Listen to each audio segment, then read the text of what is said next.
Hello hello everyone, मैं मनीष पांडे एक बार फिर से आप लोगों का स्वागत करता हूं इसरो एकेडमी के इस ऑफिशियल यूट्यूब चैनल पे and to my session that is DEA। चलिए आज के सेशन को शुरू करते हैं। Today's date is 19th of सितंबर and today's the day is Saturday. So from after today will be meeting on Monday that is on 21st of सितंबर। कल छुट्टी रहेगी, कल एडिटोरियल नहीं आता है तो कोई भी इस चीज़ का इंतज़ार नहीं करेगा। चलिए, so without wasting any time further we shall begin with our session.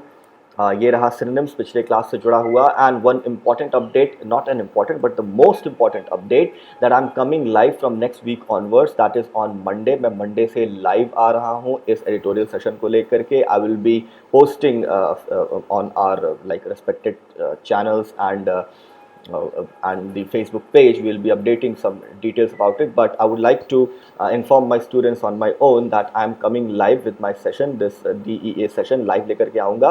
Around 45 minutes का सेशन होगा फ्रॉम मंडे ऑनवर्ड्स और टाइमिंग होगी 1 बजे, दोपहर 1 बजे। तो मुझसे जुड़ना ना भूलें। और हम लोग हर रोज़, अब ये जो रिकॉर्डेड सेशन है उसके अलावा जब हम लोग लाइव आएंगे तो बहुत सारी इनोवेटिव चीज़ों के साथ मैं लेकर के आऊँगा जिससे आपको बहुत फ़ायदा होने वाला है।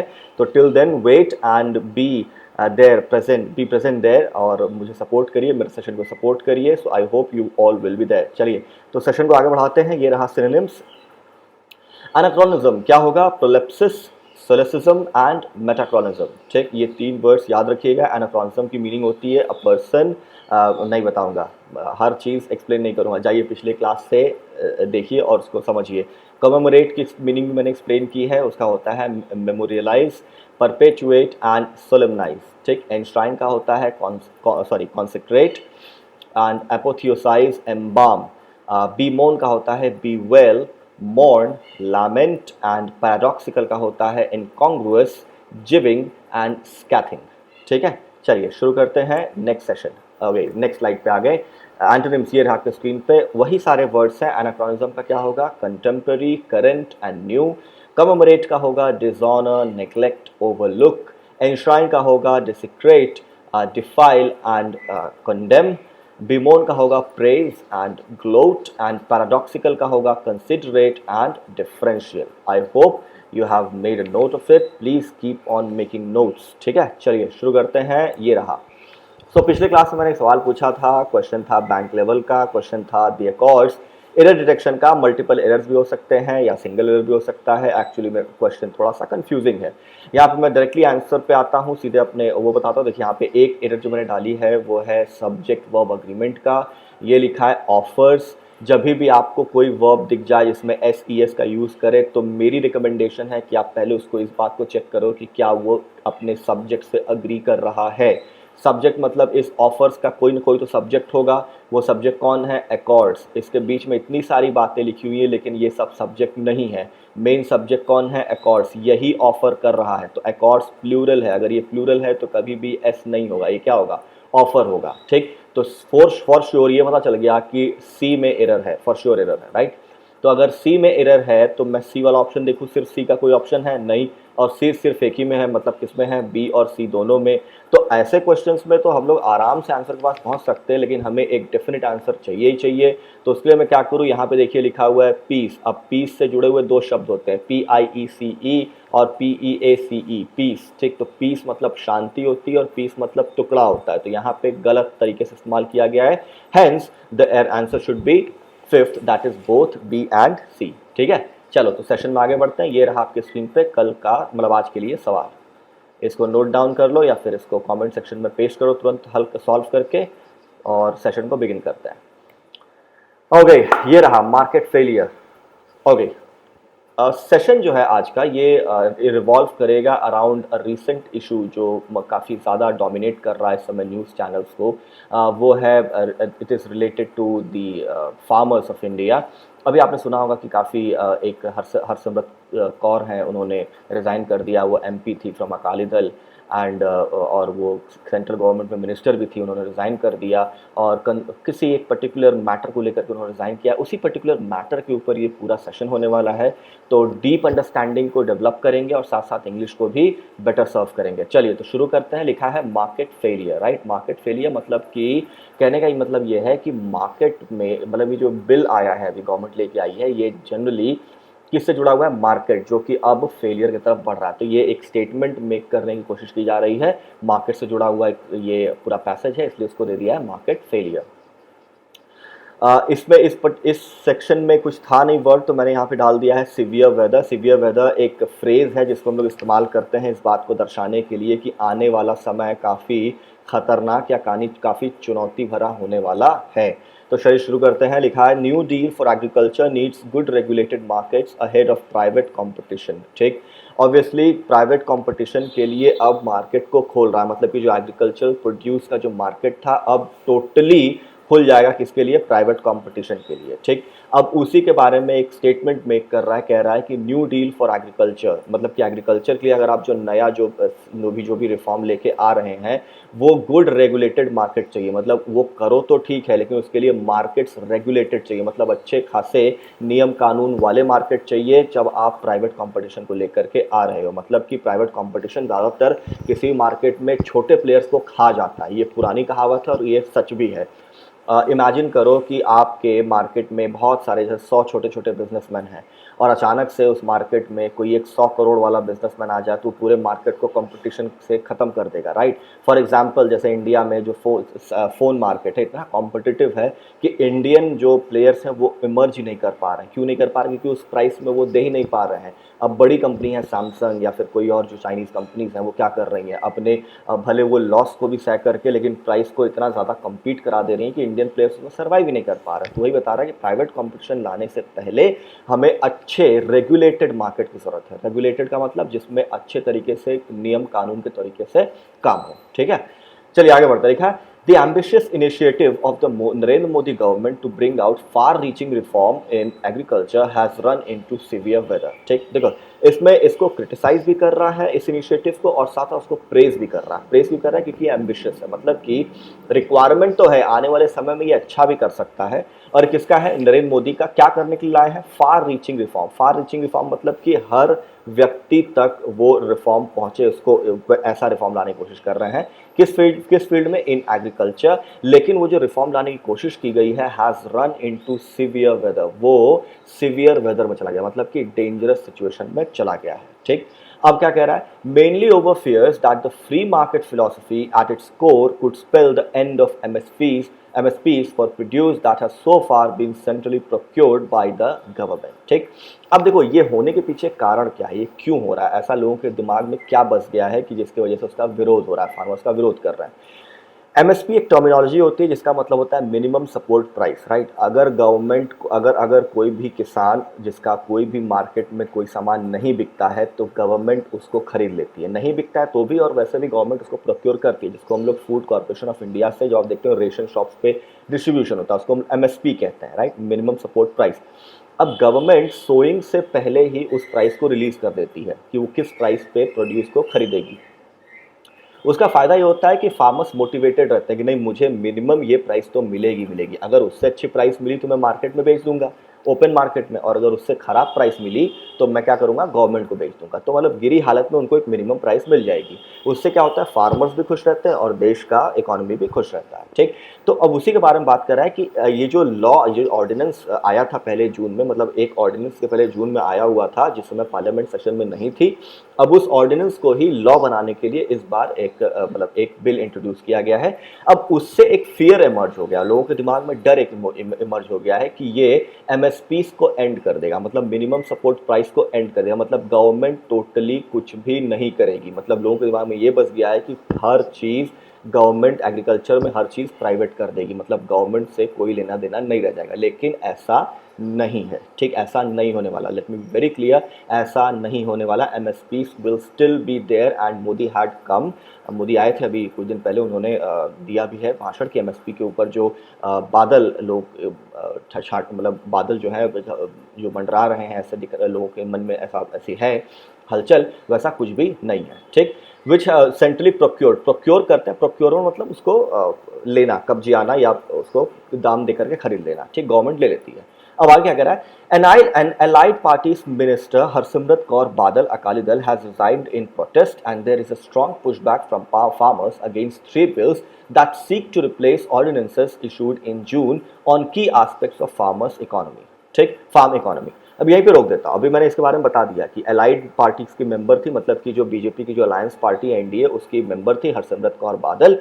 वो मिनिस्टर भी थी, उन्होंने इसके प्रोटेस्ट में रिजाइन कर दिया, इस बिल के प्रोटेस्ट में रिजाइन कर दिया। और फार्मर्स भी इसके विरोध में काफी ज्यादा खड़े हैं, मतलब ये पुश बैक का मतलब काफी ज्यादा उसको धकेल रहे हैं कि ये वापस हो जाए। ठीक, और कितने बिल्स हैं? 3 बिल्स हैं। ठीक, और जो ऑर्डिनेंस आया था, मैंने बताया जून में जो ऑर्डिनेंस आया था उसको रिप्लेस करेंगे, मतलब कि ऑर्डिनेंस तब आता है जब पार्लियामेंट सेशन में ना हो, तो उस चीज को इंस्टेंट कानून बना दिया जाता है और उसके बाद उसको पार्लियामेंट से पास करके फिर उसको कानून बनाया जाता है, तो उसको हम लोग ऑर्डिनेंस कहते हैं। तो ऑर्डिनेंस जून में आया था और अब वो बिल बनने के कगार पे है। अब उसमें देखो इंपॉर्टेंट एस्पेक्ट्स क्या है, उसी के बारे में डिस्कस करेंगे। अब उस बिल के इंपॉर्टेंट एस्पेक्ट्स क्या है वो बात करते हैं। लिखा है ऑन की एस्पेक्ट्स ऑफ फार्म इकोनॉमी, मतलब कि फार्मिंग इकोनॉमी के 3 की एस्पेक्ट्स है, उसके बारे में बात करता है। ठीक, लिखा है trade in agricultural commodities, price issuance, मतलब पहला क्या है?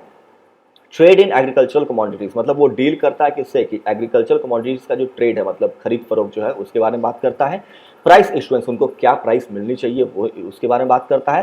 And farm services including contracts and stock limits for essential commodities, और उसमें स्टॉक लिमिट के बारे में बात करता है, कौन सी चीज आप कितना ज्यादा स्टॉक कर सकते हैं, इन सब के बारे में वो बात करता है। मतलब उस बिल में ये सब चीजों के लिए प्रोविजन है। ठीक, चलिए लेफ्ट हैंड साइड में वर्ड्स हैं कौन कौन से? Articulated, tinkering, unfettered and mount. Directly explain कर देता हूं। आर्टिकुलेट का मतलब होता है एक्सप्रेस करना या उसको वर्ड्स में रखना, दैट इज आर्टिकुलेशन। ठीक, आर्ट, आर्ट से जुड़ा हुआ शब्द, मतलब इस अपने शब्दों को इस तरीके से रखना कि वो आर्ट के तौर पे नजर आए। ठीक, टिंकरिंग, टिंकरिंग का मतलब होता है किसी चीज को इंप्रूव करना, रिपेयर करना, खासकर ऐसे मतलब जैसे कैजुअली कोई चीज को करना, दैट इज टिंकरिंग। ये वर्ड मैं ऑलरेडी एक्सप्लेन कर चुका हूं इसके पहले कई सेशंस में। अनफेटर्ड का मतलब जो रिस्ट्रिक्टेड ना हो, जिसकी कोई सीमा ना हो। ठीक, और माउंट करना मतलब कि किसी चीज पे और ज्यादा रख करके बढ़ाते जाना, या फिर एक कैंपेन या कोर्स ऑफ एक्शन किसी के खिलाफ लेना, दैट इज माउंट करना। चलिए उसको देखते हैं कि कैसे उसको एक्सप्लेन किया गया है। ठीक, The opposition to the bills, particularly on trade, flows from the position articulated by Punjab that agriculture and markets are state subjects and there should be no tinkering with the MSP and agricultural produce market committees that form the backbone of existing trading arrangements। यहाँ पे रोक देता हूँ, देखिए इसकी meaning क्या निकल के आ रही है, पहले वो समझते हैं। अब जो स्टेट्स जो उसको उसके खिलाफ खड़े हैं वो क्या कह रहा है? कह रहा है अपोजिशन टू द बिल, मतलब बिल के खिलाफ जो अपोजिशन है, खासकर किस चीज पे? ट्रेड पे है। ठीक, वो इस पोजीशन से आ रहा है, मतलब उसके पीछे लॉजिक क्या आ रहा है, खासकर वो कहां से आ रहा है? पंजाब से आ रहा है। मतलब आर्टिकुलेट कर रहा है कौन? पंजाब। पंजाब उसको एक्सप्रेस कर रहा है। ठीक, सबसे पहला जो आया अपोजिशन वो पंजाब से आ रहा है। क्यों? क्योंकि हम जानते हैं कि अन्नदाता इंडिया का पंजाब है, मतलब पंजाब में सबसे ज्यादा एग्रीकल्चर प्रोड्यूस, मतलब लोग सबसे ज्यादा इन्वॉल्व है किसमें? फार्मिंग में। ठीक, तो उसमें ऑपोजिशन किस बात पे आ रहा है? ये इस बात पे आ रहा है that agriculture and markets are state subjects. Punjab का ये कहना है कि एग्रीकल्चर और जो उसका मार्केट है वो स्टेट सब्जेक्ट है। 3 लिस्ट होती है, राइट? एक स्टेट लिस्ट होती है, एक यूनियन लिस्ट होती है और एक कॉन्करेंट लिस्ट होती है। तो स्टेट लिस्ट में जो चीजें होती है उस पर स्टेट कानून बना सकता है। तो वही कह रहा है, उन लोग का ये कहना है कि भैया इस एग्रीकल्चर और मार्केट जो है वो स्टेट सब्जेक्ट है और इसके साथ किसी भी तरीके का कोई भी बदलाव या उसको छेड़खानी करने की कोशिश नहीं करनी चाहिए। ठीक, अब देखो इसमें एक और नया टर्म आ गया, एग्रीकल्चरल प्रोड्यूस मार्केट कमिटीज। देखिए अब इस चीज को समझिए, एपीएमसी क्या होता है? एपीएमसी पूरे इंडिया में काम करते हैं। ये एक एक्ट है जिसके तहत पूरे इंडिया में एग्रीकल्चरल प्रोड्यूस को कैसे उसको रेगुलेट किया जाएगा, ये उससे जुड़ा हुआ एक्ट था। अगर आपको और इसमें डीप में जानना है तो आप एपीएमसीज के बारे में आप गूगल करिए, आपको बहुत सारी इंफॉर्मेशन मिल जाएगी। मैं सिर्फ इतना बता देता हूं कि agricultural produce market committees act जो था वो क्या करता था कि एग्रीकल्चरल प्रोड्यूस को बेचने के लिए उसको कैसे बेचेंगे, उसका मैक्सिमम प्राइस क्या होगा, स्टॉकिंग कितनी होगी, इस चीज से डील करता है। हर स्टेट में ये एक्ट लागू है। ठीक, तो इस एक्ट से जुड़े हुए, मतलब वही कह रहा है कि इसमें मतलब जो एक्ट आया है, अभी जो बिल आया है उसको वो कोई भी किसी भी तरीके का छेड़खानी न करे, किसके साथ? एमएसपी के साथ और साथ साथ एपीएमसी के साथ। ठीक, ये किसका कहना है? पंजाब का कहना है। That form the backbone of existing trading arrangements, और ये बैकबोन है, मतलब रीढ़ की हड्डी है, जो अभी जितने भी एग्रीकल्चर प्रोड्यूस में ट्रेडिंग होती है वो सब इन्हीं एक्ट्स के तहत होती है। ठीक, फिर क्या कह रहा है? Several states have already liberalized agricultural marketing, amending their APMC acts। अभी मैंने बात की APMC acts को, तो बहुत सारे states ऐसे हैं जिन्होंने all liberalize कर दिया। liberalize मतलब थोड़ा सा freedom दे देना, छूट दे देना, उसमें बदलाव ला देना। ठीक, किस चीज को liberalize कर दिया है? एग्रीकल्चरल मार्केटिंग को। और कैसे किया है? उन्होंने अपने APMC एक्ट में बदलाव ला करके ऑलरेडी इस काम को कर दिया है। And some have allowed regulated private commerce including direct marketing, और कुछ ने तो यहां तक भी दे दिया कि वो डायरेक्ट मार्केटिंग भी कर सकते हैं। ठीक, डायरेक्ट मार्केटिंग मतलब कि डायरेक्टली जो सेलर है, जो प्रोड्यूसर है, वो डायरेक्टली जाकर के सेलर तक कर सकता है, उसके बीच के जो बिचौलिया है वो लोग रहने की कोई जरूरत नहीं है, इसको हम डायरेक्ट मार्केटिंग कहते हैं। ठीक, फिर क्या कह रहा है, yet provisions in the farmers produce trade and commerce. देखो अब ये इंपॉर्टेंट है, अब जो बिल जो आया है हमारे सामने अभी जिसके ऊपर चर्चा हो रही है, उस बिल का नाम क्या है, देखिए ये है उसका नाम, यहां से लेकर के यहां तक। ठीक, अब ये बिल बन जाएगा तो ये एक्ट हो जाएगा। ठीक, तो क्या रहा है, farmers produce trade and commerce promotion and facilitation bill 2020, इस बिल का नाम याद रखिएगा। ठीक, अब इसमें क्या है, इसमें प्रोविजन क्या है, इसमें जिस चीज के ऊपर चर्चा हो रही है वो क्या है, providing for unfettered commerce in designated trade areas outside APMC jurisdiction. अब कह रहा है कि इसमें जो प्रोविजन है कि ये है कि वो अनफेटर्ड कॉमर्स देगा, मतलब बिना किसी रोक टोक के कोई भी कहीं पर भी जा करके इन्वेस्ट कर सकता है और कोई भी कहीं पर भी जाकर के किसी भी तरीके की फार्मिंग एक्टिविटी में ट्रेड कर सकता है। ठीक, पहले वो लिमिटेड था, अब उसमें कोई भी छूट, कोई भी किसी भी तरीके का कोई भी रिस्ट्रिक्शन नहीं रह जाएगा। ठीक, लेकिन वो कहाँ रहेगा, एपीएमसी के जुरिडिक्शन के बाहर, मतलब एपीएमसी में जितनी कमोडिटीज आती हैं उनको छोड़ करके उनके बाहर में जितनी कमोडिटीज बच जाती है उसमें वो फ्री ट्रेड कर सकते हैं, मतलब किसी भी तरीके का कोई रिस्ट्रिक्शन नहीं रहेगा। ठीक, उसके अलावा और क्या है, विदाउट लिवाई ऑफ एनी फी, मतलब बिना किसी फीस के भी, मतलब उस पर कोई टैक्स कुछ भी लगाने की जरूरत नहीं पड़ेगी। अब ऐसा कर क्यों रही है सरकार, ताकि उसमें इन्वेस्टमेंट बूस्ट हो। गवर्नमेंट ये चाहती है कि उस सेक्टर को मैं प्राइवेटाइज कर दूं ताकि उसमें प्राइवेट प्लेयर्स आ जाएं, और प्राइवेट प्लेयर्स आएंगे तो इन्वेस्टमेंट होगा तो एम्प्लॉयमेंट जनरेट होगी, ये उनका मेन मोटो है। ठीक, तो वही कह रहा है उसमें कोई फीस नहीं होगी, and more generally empowering the centre to issue orders to states in furtherance of the laws objectives have alarmed states. अब इसमें जिस चीज को लेकर के स्टेट्स को सबसे ज्यादा प्रॉब्लम हो रही है वो क्या है, एम्पावरिंग द सेंटर, मतलब सेंटर ने उस बिल में एक ऐसा प्रोविजन डाला है जिससे कि उसको ये ताकत मिल जाएगी कि वो क्या कर देगा, ऑर्डर्स कर देगा। किसको ऑर्डर करेगा, स्टेट्स को। किस चीज में, जो लॉ के जो ऑब्जेक्टिव्स है, मतलब कि इस कानून को लागू करने में जो भी कदम बन पड़ेंगे वो सेंट्रल गवर्नमेंट स्टेट गवर्नमेंट को ऑर्डर दे सकता है और स्टेट गवर्नमेंट को उसको मानना ही पड़ेगा। अभी मैंने बताया कि जो भी प्रोविजंस हैं मार्केट से जुड़े हुए और एग्रीकल्चर प्रोड्यूस से जुड़े हुए वो स्टेट सब्जेक्ट्स हैं, तो अगर सेंट्रल गवर्नमेंट ऐसा कोई लॉ पास करता है जिसमें स्टेट को मानना ही पड़ेगा तो उस केस में क्या है, स्टेट्स को अलार्मिंग सिचुएशन आ गई। मतलब इसमें लिखा है ना, हैव अलार्म द स्टेट्स, इसका मतलब कि वो चौकन्ना हो गए हैं कि कहीं इसके एवज में वो कुछ और भी ना खो बैठे। ठीक, तो ये मेन प्रोविजन जिसमें स्टेट्स थोड़ा सा प्रॉब्लम दे रहे हैं, मतलब स्टेट्स को थोड़ी प्रॉब्लम आ रही है। ठीक, आगे बढ़ता है। A challenge has been mounted by Rajasthan. अब राजस्थान ने एक चैलेंज, मतलब कि एक ऐसा स्टेप लिया है जिसकी वजह से सेंट्रल गवर्नमेंट को भी ट्रबल हो सकता है। वो क्या स्टेप है, देखते हैं।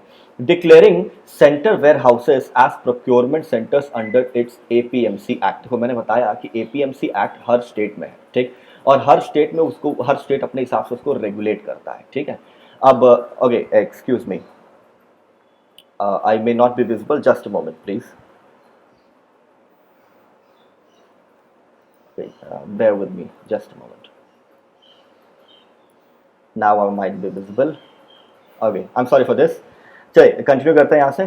Okay, here it is. It says, तो देखिए राजस्थान ने क्या किया, राजस्थान ने अपने एपीएमसी एक्ट को, मतलब राजस्थान ने दिमाग लगा दिया, दिमाग का खेल खेल दिया। कैसे खेल दिया, उन्होंने क्या किया कि अपने देश अपने अपने एपीएमसी एक्ट को अमेंड करके उन्होंने एक वो डाल दिया जिसके तहत, wait a second,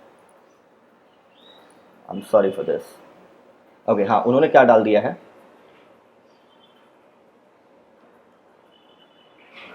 just a moment, हाँ, and therefore required to pay a market fee to the state. देखो क्या किया है राजस्थान ने, क्या किया है कि उन्होंने अपने ओके देखो यहां से शुरू करते हैं। कह रहा है देखो राजस्थान ने क्या किया है, उसने अपने एपीएमसी एक्ट में, देखो सेंट्रल गवर्नमेंट जब भी एमएसपी से प्रोक्योर करती है कोई भी प्रोडक्ट, ठीक, तो उसको अपने सेंट्रल वेयर हाउसेस में स्टोर करती है।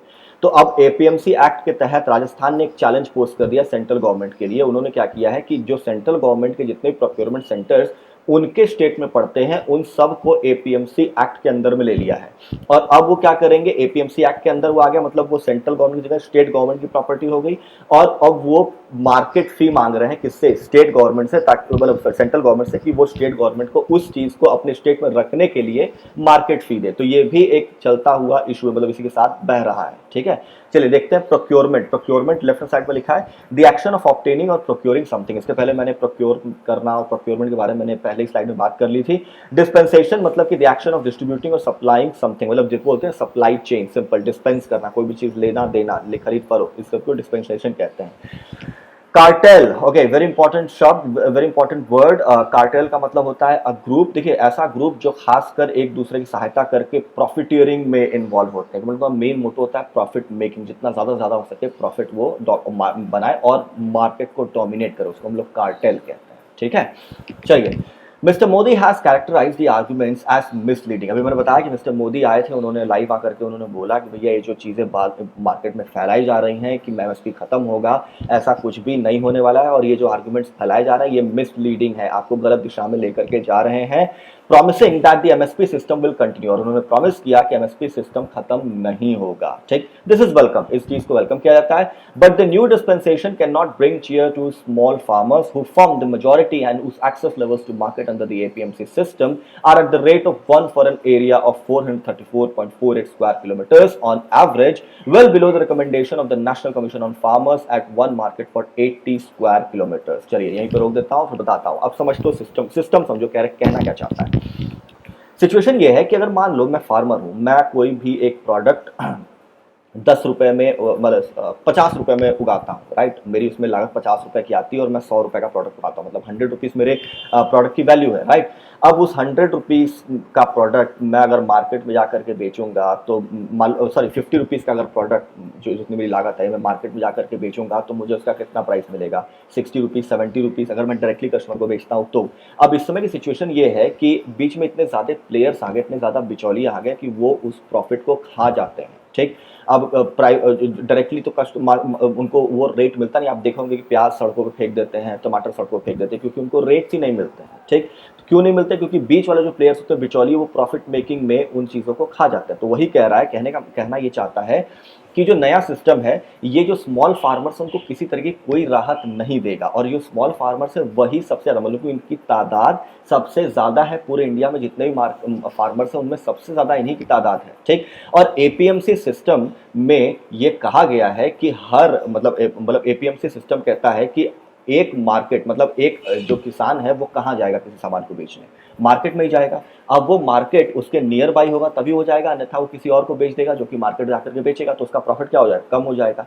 तो अभी का जो मार्केट का जो सिस्टम है वो क्या है, वो 434.48 स्क्वायर किलोमीटर्स का है, मतलब कि एक 434 किलोमीटर में, स्क्वायर किलोमीटर्स के एरिया में, ठीक, एक मार्केट है। लेकिन जो कि national commission on farmers NCF का जो रिकमेंडेशन है कि एक मार्केट 80 स्क्वायर किलोमीटर के एरिया में होना चाहिए, मतलब 80 स्क्वायर किलोमीटर के एरिया में एक मार्केट होना चाहिए, ताकि वहां का फार्मर आराम से वहां पहुंच करके अपने सामान को बेच सके। तो ये इसके बहुत ज्यादा बिलो है, मतलब बहुत ज्यादा नीचे है, और ये भी एक कारण है जिसकी वजह से स्मॉल फार्मर्स बहुत ज्यादा मात खाते हैं। जो बड़े फार्मर्स हैं वो आराम से जाकर के किसी मार्केट में बेच देते हैं, लेकिन जो स्मॉल फार्मर्स हैं उनका तो आने जाने और बाकी सारे खर्चे इतने लग जाएंगे कि वो नहीं बेच पाएंगे, राइट। अब आगे क्या कह रहा है, देखो, there is evidence there is evidence also that mere liberalization does not lead to private investment in new markets। तो कह रहा है कि इस बात के भी सबूत पहले से भी मौजूद हैं और अभी भी हम लोग देख रहे हैं कि सिर्फ और सिर्फ लिबरलाइजेशन, मतलब सिर्फ और सिर्फ अपने इकोनॉमी को छूट दे देना, मतलब लिबरलाइज कर देना, फ्रीडम दे देने से ही वहां पे प्राइवेट इन्वेस्टमेंट नहीं आते हैं। खासकर कहाँ, जहां पे नए मार्केट है, बने बनाए मार्केट में आ जाएंगे लेकिन नए मार्केट में नहीं आएंगे। ठीक, फिर क्या कह रहा है, अब इसका एक एग्जांपल दे रहा है। When Bihar remove the APMC system, मतलब जब बिहार में एपीएमसी सिस्टम को रिमूव कर दिया गया, हटा दिया गया, market suffered loss of fee revenue, market में फी रेवेन्यू मतलब कि गवर्नमेंट को जो रेवेन्यू था उसमें काफी ज्यादा नुकसान देखने को मिला था। With no significant private investments in the sector, और ना ही उसमें कोई बहुत बड़ा इन्वेस्टमेंट देखने को भी मिला था। If the centre's intent is to strengthen competition, अगर सेंट्रल गवर्नमेंट चाहती है कि वो कंपटीशन को और ज्यादा ताकतवर कर दे ताकि हर व्यक्ति कमाए खाए और व्यस्त रहे, it should massively fund the expansion of the APMC market system. तो कह रहा है कि उनको ये नया लॉ ला करके प्राइवेटाइजेशन ही नहीं करना चाहिए, बल्कि उनको एपीएमसी सिस्टम को ही और ज्यादा एक्सपैंड कर देना चाहिए, उसमें और ज्यादा प्रोविजन डाल देना चाहिए, और ज्यादा उसको रेगुलेट कर देना चाहिए, और ज्यादा स्ट्रिंडेंट बना देना चाहिए, ठीक। और उसको क्या क्या करना चाहिए, रिमूविंग ट्रेड कार्टल्स, मतलब कि पहले चीज एपीएमसी मार्केट से ट्रेड कार्टल को खत्म करो। जो ट्रेड कार्टल मतलब जो आपस में ग्रुप बना करके सिर्फ और सिर्फ प्रॉफिट मेकिंग और मार्केट को डोमिनेट करते हैं, किसी और प्लेयर को आने ही नहीं देते जो अच्छा काम करना चाहता है, तो उसको हटा देना चाहिए। मतलब ये एक्शन वो ले सकती है कौन, central government, instead of bringing in this particular act, ठीक। Removing trade cartels and providing farmers good roads, farmers को अच्छी सड़कें दे करके, ताकि वो अच्छी सड़कों का इस्तेमाल करके अपने प्रोडक्ट को बेचने के लिए बड़े आराम से जा सके। Logistics of scale and real time information, मतलब उनको इतना ज़्यादा लॉजिस्टिकल सपोर्ट मिले और साथ साथ रियल टाइम इंफॉर्मेशन मिले कि मतलब मार्केट में क्या रेट चल रहा है, क्या चीज़ें चल रही हैं, ये सब चीज़ों पर अगर सरकार काम करेगी तो ऑब्वियसली ऐसे एक्ट की ज़रूरत या ऐसे प्राइवेटाइजेशन की ज़रूरत नहीं पड़ेगी, ठीक। लेफ्ट साइड में देखिए लेसेस फेयर। लेसेस फेयर एक रोमन शब्द है जिसकी मीनिंग क्या होती है, the policy of leaving things to take their own course without interfering, मतलब कि जो जैसा हो रहा है वैसा ही छोड़ दो, उसमें कोई भी इंटरफेरेंस करने की जरूरत नहीं है, ठीक। अब क्या कह रहा है, rather than opt for a heavy centralization, the emphasis should be on empowering farmers through state farmers commission recommended by the NCF to bring about a speedy government response to issue। तो कह रहा है कि अभी heavy centralization, देखिए ये act क्या है, एक्चुअल में एक सेंट्रलाइजेशन का प्रारूप है। सेंट्रलाइजेशन मतलब पावर एक जगह रखना, मतलब सेंट्रल गवर्नमेंट चाहती है कि पावर सिर्फ उसके हाथ में रहे। तो अगर कह रहा है कि बहुत हैवी सेंट्रलाइजेशन ना रख करके आपका एम्फेसिस मतलब आपका फोकस होना चाहिए कि आप फार्मर्स को ही एम्पावर कर दो। एम्पावर कर दो मतलब उनको ताकतवर बना दो। कैसे बना दोगे, स्टेट फार्मर्स कमीशन, मतलब कि नेशनल कमीशन फॉर फार्मर्स, हर चीज के लिए कमीशन इंडिया में, national commission for women NCW, वैसे ही फार्मर्स के लिए भी एनसीएफ है, national commission for farmers, right. अब एनसीएफ ने एक रिकमेंडेशन दी है कि हर स्टेट में स्टेट फार्मर्स कमीशन होना चाहिए जो सिर्फ और सिर्फ उनकी सुनवाई करे। मतलब कि अदर बैकवर्ड कास्ट की कमीशन है, वुमेन की कमीशन है, लेकिन फार्मर्स की कोई कमीशन नहीं है। तो उसी कह रहा है कि भैया आपका एम्फेसिस इस बात पे करो कि फार्मर्स को एम्पावर करो, उनको ताकतवर बनाओ। कैसे कर सकते हो, उसके कुछ स्टेप्स सुझाए गए हैं। वो स्टेप्स क्या क्या है, स्टेट फार्मर्स कमीशन बनाओ, ठीक, जो कि एनसीएफ ने ऑलरेडी रिकमेंड कर दिया है। तो उसका फायदा क्या होगा, to bring about a speedy government response to the issue, और उस केस में गवर्नमेंट का रिस्पॉन्स बहुत तेज होगा। मतलब कि फार्मर्स को कोई भी इशू होगा तो उसको सड़कों पे आकर के प्रोटेस्ट करने की जरूरत नहीं पड़ेगी, वो अपने इश्यूज को रिजॉल्व करवा सकता है। कहां जाकर के, स्टेट फार्मर्स कमीशन में जाकर के, ठीक। फिर आगे क्या कह रहा है, without strong institutional agreements lessees fair policy में harm lacks of unorganised small farmers who have been remarkably productive and shored up the economy even during a pandemic. For sure, I salute to them and I bow to them कि उन्होंने इस जो pandemic की situation है, farmers जितने भी हैं उन सब ने देश को फीड किया है। We must be very grateful to them, towards them.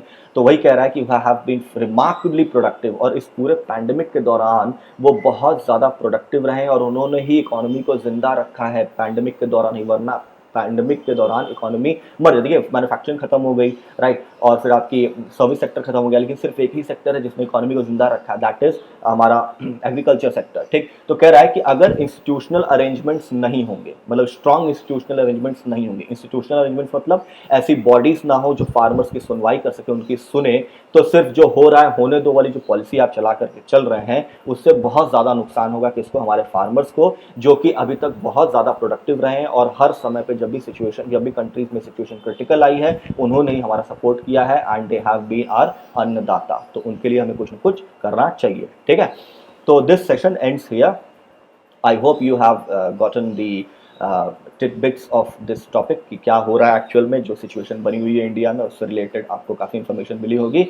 तो आई होप आपको समझ में भी आया होगा। If you like this session please do not forget to like my session, and I would like to reiterate that I am coming live from Monday. अपने session को लेकर के मैं लाइव आ रहा हूँ, and the time would be 1 PM in the afternoon.